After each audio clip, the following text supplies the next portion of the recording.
मोरडा block परिसर में विश्व परिवेश दिवस पालित।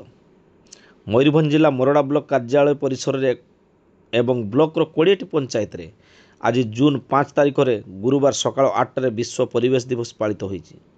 एही अवसर में ब्लॉक कार्यालय माँ पई गछटी अभियान रे एक वृक्षरोपण कार्यक्रम अनुष्ठित हो जाइछि।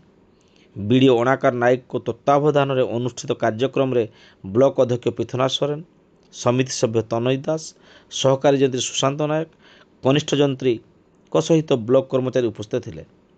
तेबे जलवायु संतुलन रक्षा पाई वृक्ष निहाती आवश्यक एवं एहार उपकारिता उपरे उपस्थित जनप्रतिनिधि एवं कर्मचारी को अवगत कराइथिले बीडीओ नायक। सेहीपरि हल्दीपाल पंचायत सरपंच मालती माराणी नेतृत्व में उक्त कार्यक्रम अनुष्ठित होइतिबा बेले नायब सरपंच राकेश दास सहित ग्रामवासी मध्य उपस्थित थे।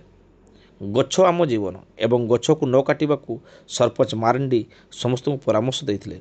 तेबे आज एक पेड़ माँ के नाम ओ कार्यक्रम जरिया प्रति पंचायत रे 100 गछ लगा सूचना मिली।